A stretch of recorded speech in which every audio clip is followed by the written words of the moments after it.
steel, splitting the air at tremendous velocity. When you hear him suck his last breath, it is safe to stop firing. Introducing Quake for the N64, now with a two-player deathmatch. Well, maybe one more shot, just for good measures.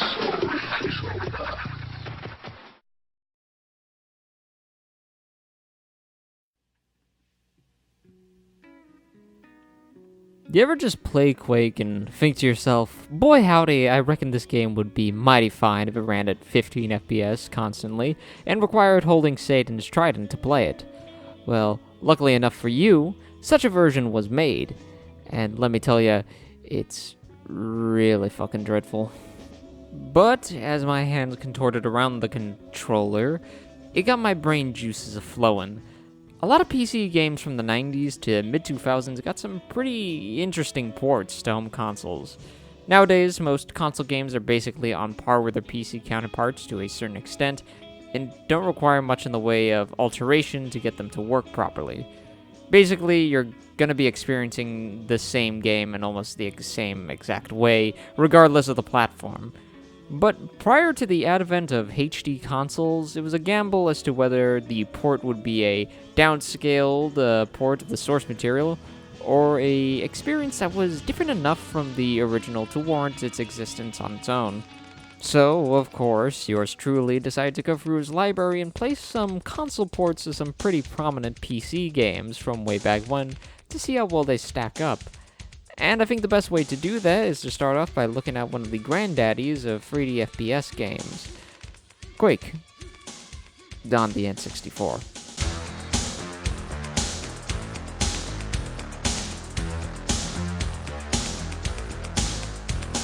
Well now, if you couldn't tell by the tone of my voice at the start of this video, this port of Quake is a bit, well, honestly, the best word to describe it is, Psygoglin. This port is Psygoglin if I ever did see it, which I have. Basically, it's just a straight-up port of id Software's best game, Don't At Me, with a lot of cut corners. The first being the difficulty select menu. If you ought to know one thing about Quake, it's that this here ain't this here. In fact, there's no episode select at all. You just kind of jump right in, and they're all kind of stringed together. Oh, and my boy Reznor's music has gone with the wind too. Instead, we have music done by Aubrey Hodges, the composer who did the music for Doom 64, which is really good. And I don't want to diss Mr. Hodges here, as for what it's worth, the soundtrack is pretty good ambience here, but Quake without Nine Inch Nails' score is kind of like a Scouser without a temper. Just ain't right. But the worst part about this port is how vile the controls are. It's only partially this game's fault. Much like the N64 itself, the Trident of Suffering over here is something that I just loathe.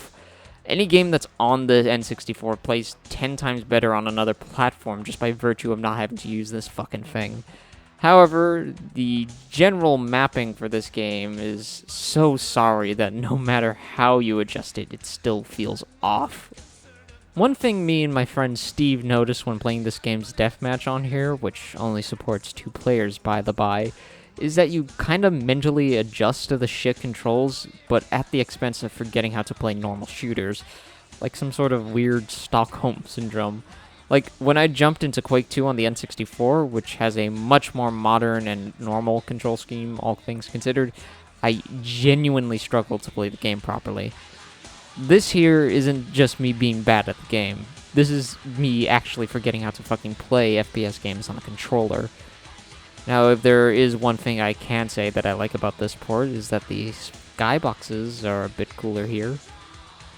Now, I would go into further detail about Quake 2 and its port on the N64, but I'm not the biggest fan of Quake 2, and it means I have to play more N64 games, which just ain't happening, pal. So, let's just jump right ahead a few years to when Half-Life got released. Now, while Half-Life may have been some hot shit on the PC for a while, there was some talk about it getting a port to the Dreamcast before it got dumped on the PS2 in 2001. Luckily, the Dreamcast version got found, and now everyone can borrow it off the web, burn it to a disc, and just play it. So I did just that.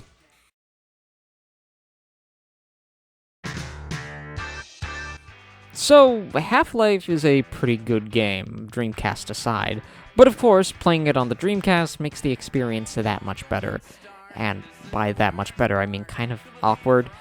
Now, don't get me wrong, it's much more playable than Quake on the N64, despite the Dreamcast having a fairly similar button count and only one analog stick, kind of like the N64.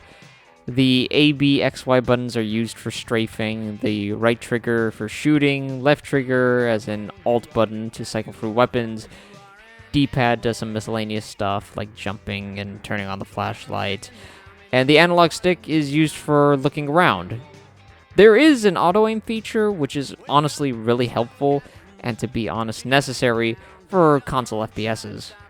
However, the Dreamcast package doesn't just contain the base game, but also Half-Life Blue Shift as well.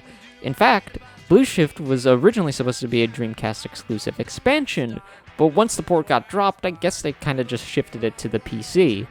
This probably explains why it feels a lot weaker than Opposing Force, honestly. One of the coolest things about this port, though, is that the game's SDK was also leaked, meaning that Half-Life mods could be ported to the Dreamcast as well. And some of the notable ones were, like They Hunger and Paranoia. It's pretty cool, honestly.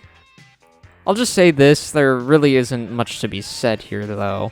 This is just a complete but unreleased version of Half-Life 1 and Blue Shift on the Dreamcast. I think, in a perfect world where the Dreamcast got to see its life through, the game would have come out in a bit more of an optimized state than it is now, but for what it is, it's kind of a technical marvel that you got these two games on just one Dreamcast disc here. While I will always recommend playing the PC version, the PS2 did get a full retail release, as I stated earlier. In fact, that's how I first played Half-Life 1. Might have to give it another look at some point. But while Valve was done porting the original Half-Life to 6th-gen consoles, they weren't done putting their other IPs out there, such as Counter-Strike on the original Xbox.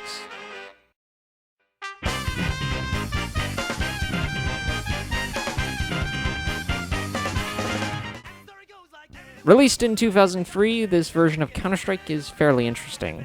It apparently had a pretty rocky development cycle, which ended up removing the planned single-player mode that was supposedly going to be packaged along with it, basically leaving this game as an online-only game. As you can tell, Xbox Live has been down for quite some time now, and I believe the only way to properly play this game online is through Xlink Kai or something similar, but since I don't have that right now, it's just bots for me. So if the general gameplay didn't give it away, this version of Counter-Strike is based off CS version 1.6, but in particular, Condition Zero. Personally, I'm more of a Counter-Strike Source person myself, despite owning a physical copy of the Counter-Strike 1 anthology. I don't know, I personally just thought CS Source was faster and smoother than 1.6 and doesn't really have the dude bro fanbase of Counter-Strike Go, nor the microtransaction bullshit either. But then again, that's just my personal preference here.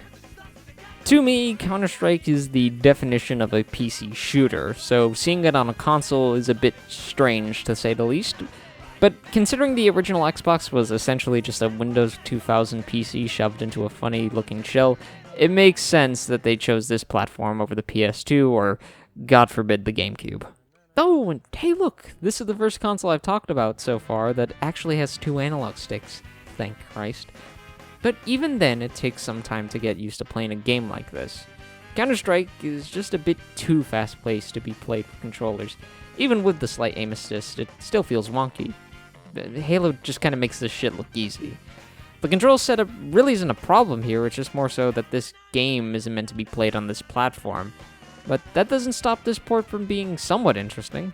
Visually, this game looks a bit different than 1.6 and Condition Zero, and I believe that might be due to the game's oversaturation with the bright contrasting colors. It's pretty hard to mistake friend from foe here, with terrorists donning darker clothing and counter-terrorists wearing bright as hell colors. At least most of the time, seeing as a lot of the maps have a unique CT and T model with unique voice clips to match their nationality, rather than the standard go go go sound bites. Now, one of the cooler and least talked about features of the Xbox is that you can burn CDs to the internal memory and have it stored onto your console, which is what the guy who owned the Xbox before me did. In certain games like GTA, you can actually listen to the music burned in your game, and CS for the Xbox is one of those games that does that. So if you want to listen to some Streetlight Manifesto while mowing down some bad dudes, you can. In the advent of iPods and smartphones, this is kind of a useless feature, but I still find it kind of cool. So, yeah, it's not the best port, but certainly an interesting port nonetheless.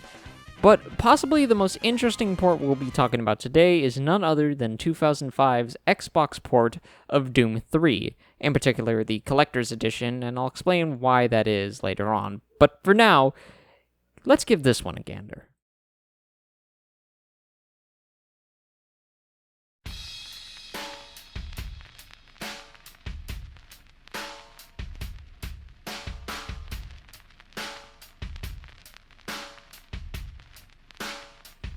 So I got a bit of funny history with this one. I originally got this game as a gift for my 7th birthday from my parents, and no, I'm not joking there, my 7th birthday.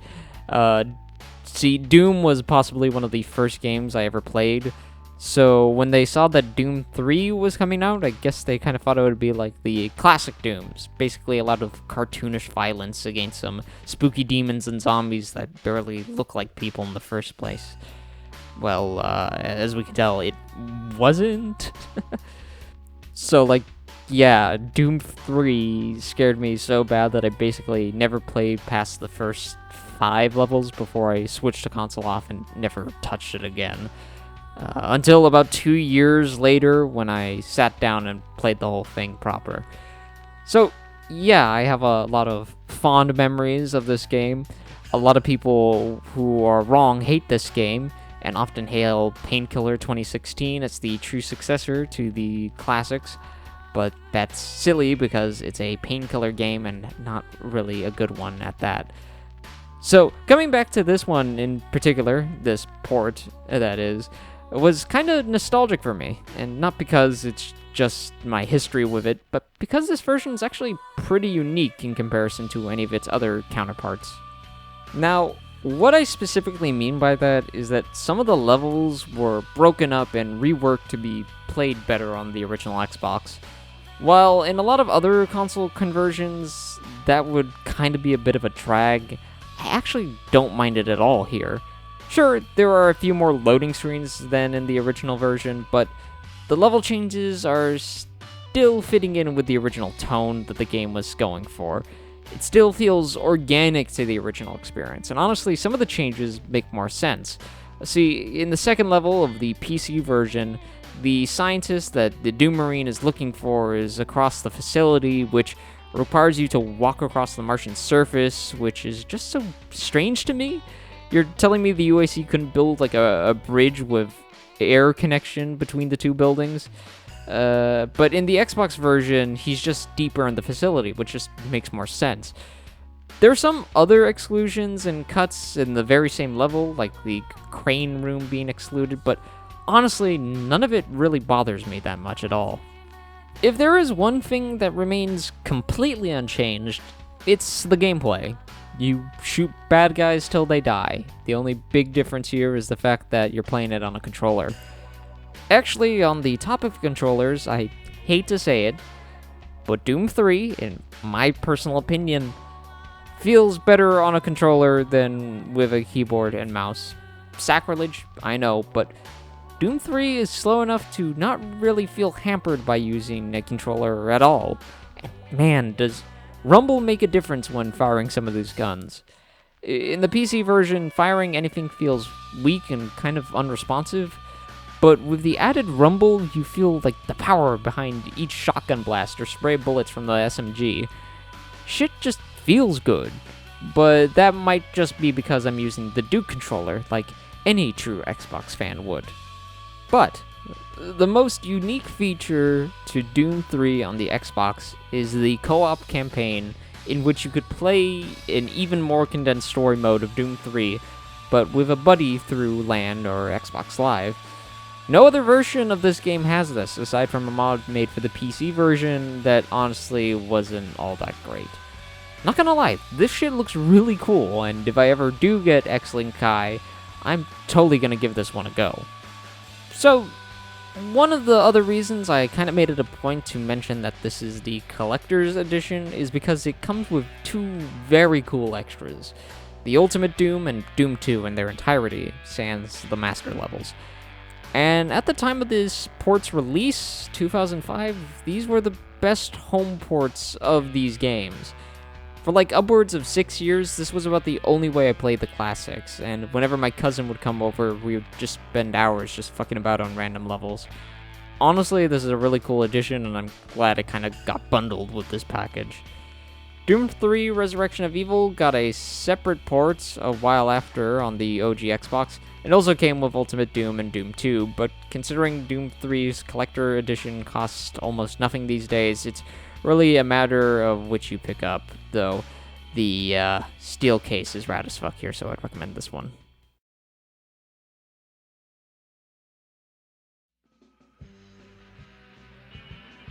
Well, folks, that's just a brief gander into the world of console ports of PC games. I definitely plan on doing more of these in the future, and already have a couple of the games on the back burner that I wish to discuss at some point down the line. This was honestly a pretty fun video to do, and it allowed me to talk about a mishmash of different games on a variety of different consoles from over the years. I was planning on doing some store brand GameSack shit, where I talk about specific consoles and talk about the highlights of its library at some point, but I'm not quite sure how I'll package that just yet. But I do plan on getting to it at some point. Anyways, that's about it for me. Hope to catch y'all later down the line. Bye.